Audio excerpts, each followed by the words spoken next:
General Asim Munir नए army chief होंगे। General Sahir Shamshad Mirza को chairman joint chief of staff committee मुकर्रर करने का फैसला। हुकूमत की भेजी गई समरी ऐवान सदर को मिल गई। सदर आइन के आर्टिकल 243 के तहत वजीर आजम की एडवाइस पर दोनों तैनातियों की मंजूरी देंगे। वजीर आजम शहबाज शरीफ ने इत्तेहादियों से मुशावरत के बाद कैबिनेट का इजलास बुलाया। इजलास में गौर के बाद दोनों नाम फाइनल किए गए। नए आर्मी चीफ 29 नवंबर को जनरल कमर जावेद बाजवा की रिटायरमेंट के बाद पाक फौज की कमान संभालेंगे। सदर की जानिब से समरी रोके जाने की सूरत में हुकूमत का प्लान बी नामजद सिपाहसालार जनरल आसिम मुनीर को रिटेन कर लिया। काबीना के रूल्स ऑफ बिजनेस में तरमीम के बाद सदर 25 दिन तक भी समरी रोकेंगे तो भी army chief general Asim Munir ही होंगे। वज़ीर दिफा ख्वाजा आसिफ ने रिटेन करने की समरी काबीना को पढ़कर सुनाई। ज़राए के मुताबिक वज़ारत दिफा ने पहले ही जनरल आसिम मुनीर को रिटायरमेंट की इजाज़त नहीं दी थी। आर्मी एक्ट के तहत किसी ऑफिसर को रिटेन किया जा सकता है।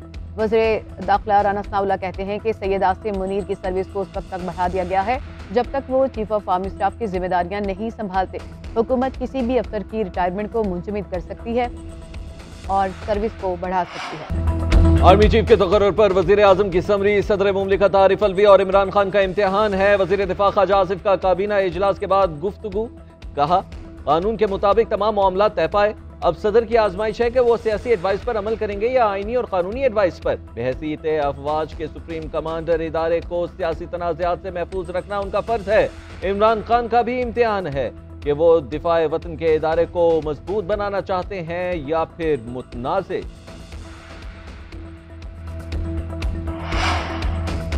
आर्मी चीफ और chairman joint chief of staff के नामों की समरी मिल गई। अब आगे क्या करना है? सदर आरिफ अलवी लाहौर पहुंच गए। कुछ देर में इमरान खान से अहम मुलाकात करेंगे। तैनातियों का मामला ज़ेर गौर आएगा।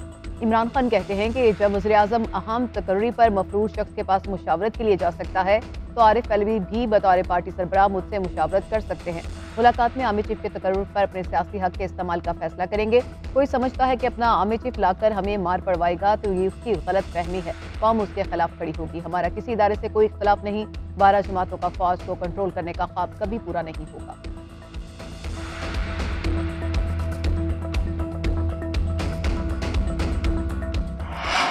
पाकिस्तान के 17वें army chief general Asim Munir का पाक फौज में शानदार करियर। जनरल आसिम मुनीर एजाजी शमशीर याफ्ता पहले आर्मी चीफ हैं। 2017 के अवाइल में डीजी मिलिट्री इंटेलिजेंस मुकर्रर किया गया।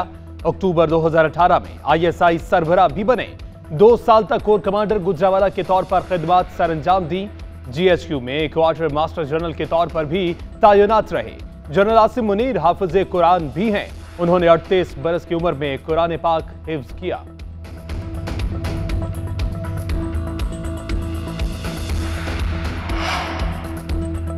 Chairman joint chief of staff committee मुकर्रर होने वाले जनरल साहिर शमशाद मिर्जा की भी फौज में ग्रां कदर खिदमत। फौजी करियर का आगाज 8 सिंध रेजिमेंट से किया। 2015 से 18 तक बतौर DG मिलिट्री ऑपरेशंस खिदमत सर अंजाम दी। जून 2019 में चीफ ऑफ जनरल स्टाफ के ओहदे पर फाइज हुए। मुख्तसर मुद्दत के लिए एडजुटेंट जनरल GHQ भी रहे। जनरल साहिर का इंट्रा अफगान डायलॉग में मुतहरिक किरदार रहा। PTP और दीगर दहशतगर्द ग्रुपों के खिलाफ कई ऑपरेशन सुपरवाइज भी किए।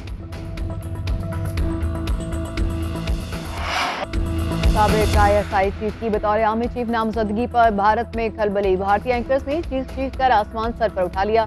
टीवी पर बार बार एक ही बात कि आसिम मुनीर के पास मिलिट्री इंटेलिजेंस और ISI को संभालने का तजुर्बा है। अब वही आसिम मुनीर पाक फौज के सरबराह होंगे।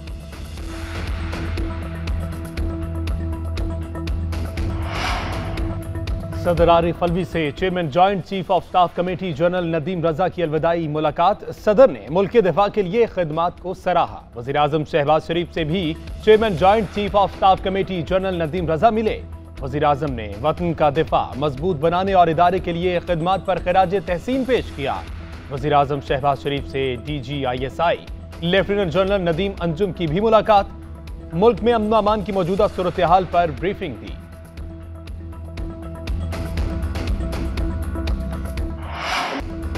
सियासत में फौज की मुदाखलत गैर आईनी है। फौज आइंदा सियासत में मुदाखलत नहीं करेगी। सियासी जमातें अपने रवैये पर नजरसानी करें। Army chief general Qamar Javed Bajwa का दो टोक ऐलान। कहा, जाली और झूठा बयानिया बनाकर मुल्क में एजान की कैफियत पैदा की गई।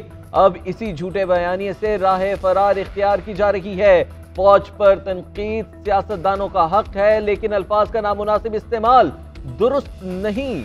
सबको जहन नशीन कर लेना चाहिए कि सब्र की भी एक हद है। फौज के पास जवाब देने के बहुत मौके थे। अपने और फौज के खिलाफ जारहाना रवैये को दरगुजर करके आगे बढ़ना चाहता हूं। आर्मी चीफ ने कहा, 2018 में आरटीएस की बुनियाद पर जीतने वाली पार्टी को सिलेक्टेड कहा गया।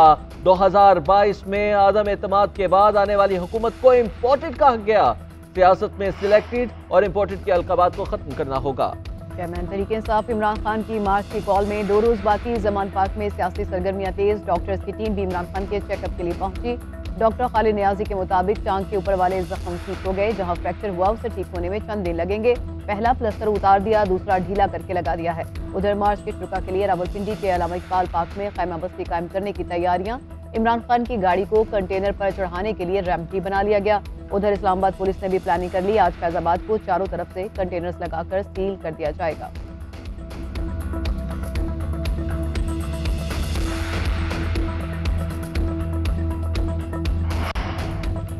तहरीक इंसाफ के लॉन्ग मार्च पर हमले का खदशा। वजारत दाखिला की रिपोर्ट चारों सूबों को भिजवा दी गई। तहरीक इंसाफ को सिक्योरिटी के सख्त इंतजामात का मशवरा। पीटीआई रहनुमा सद उमर कहते हैं, सब आगाह हैं कि इमरान खान को शदीद सिक्योरिटी खतरात हैं। उनकी बाहिफाजत जलसागाह में आमद और रवानगी के लिए जरूरी है कि उनका हेलीकॉप्टर परेड ग्राउंड में उतरने की इजाजत दी जाए। इंतजामिया इसमें ताखीर कर रही है। उम्मीद है इस्लामाबाद हाई कोर्ट इस सिलसिले में जल्द फैसला करेगी। तौहीन अदालत केस में इमरान खान से जवाब जमा करा दिया। कहा, बाबर अवान और फैसल चौधरी अपने जवाब में मुझे इतला करने के हवाले से माजूरी जाहिर कर चुके हैं। 24 मई से पंजाब और इस्लामाबाद में होने वाले तशद्दुद के बायस दबाव में था। जैमर्स की वजह से राबिता ना होने का दावा अभी तक नहीं किया। इलेक्ट्रॉनिक मीडिया पर पाबंदी के बायस सोशल मीडिया का इस्तेमाल लाजमी था। डी चौक पर जाने का फैसला सुप्रीम कोर्ट फैसले से पहले कर चुका था। उधर वजारत दाखिला ने पीटीआई रहनुमाओं की ट्वीट्स, वीडियो पैगामात और कॉल्स का रिकॉर्ड सुप्रीम कोर्ट में जमा करा दिया। वजारत दाखिला के मुताबिक इमरान खान ने अपने तहरीरी जवाब में गलत बयानी की। पीटीआई का लॉन्ग मार्च शुरू करने से पहले ही डी चौक जाने का मंसूबा था। शवाहिद मौजूद हैं कि मार्च के दौरान कंटेनर से मुसलसल सोशल मीडिया का इस्तेमाल किया गया। वजारत दाखिला की इमरान खान के खिलाफ तौहीन अदालत कार्रवाई की इस्तदा। सुप्रीम कोर्ट ने नैब केस में हमजा शहबाज को गिरफ्तार करने से पहले आगाह करने का लाहौर हाई कोर्ट का हुक्म कलअदम करार दे दिया। अदालत ने रिमार्क से गिरफ्तारी से पहले मुल्जिम को आगाह करने की कानून में कोई शर्त नहीं। हमजा शहबाज को गिरफ्तारी से 10 रोज पहले आगाह करने का हुक्म अदालती नज़ीर के तौर पर इस्तेमाल न किया जाए। लाहौर हाई कोर्ट का हुक्म खिलाफ कानून है। सुप्रीम कोर्ट ने अदालती हुक्म गैर मुअस्सर होने की बुनियाद पर केस निपटा दिया।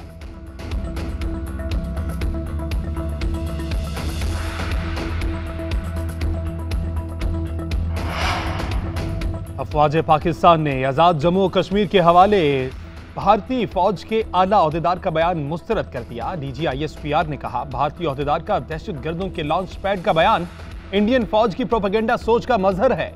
मनगढ़ंत बयानात और बेबुनियाद इल्जामात मासूम कश्मीरियों के हुकूक की संगीन खिलाफ वर्जियों से तवज्जो हटाने की कोशिश है। डीजी ISPR ने कहा, पाक फौज खित्ते में क़याम अमन के लिए पुरज़म है, मगर किसी भी मुहिम जोई की सूरत में भरपूर जवाब मिलेगा। इस्लामाबाद एयरपोर्ट पर PIA के ATR तैयारे की हंगामी लैंडिंग। तैयारा सक्कर से इस्लामाबाद जा रहा था। 2 नॉटिकल माइल्स के फासले से कप्तान ने मैडे की कॉल दी। पायलट के मुताबिक परवाज के दौरान इंजन को आग लगने की वार्निंग आई, जिस पर इंजन बंद कर दिया। एक इंजन से तैयारे को बाहिफाजत लैंड करा लिया गया। जहाज में 54 मुसाफिर सवार थे। और मोहब्बत को खुशबू के लफ्जों की लड़ी में परोने वाली परवीन शाकिर का 71वां यौम पैदाइश। परवीन शाकिर ने उर्दू शायरी को नए अफक, नए ख्यालात और मानी दिए। खुशबू, माह तमाम, मोहब्बत और औरत, सदबर्ग और खुद कलामी समेत मुताद्दिद शेरी मजमूए आज भी उनकी याद दिलाते हैं। परवीन शाकिर 1994 में एक ट्रैफिक हादसे में दुनिया से रुखसत हुई।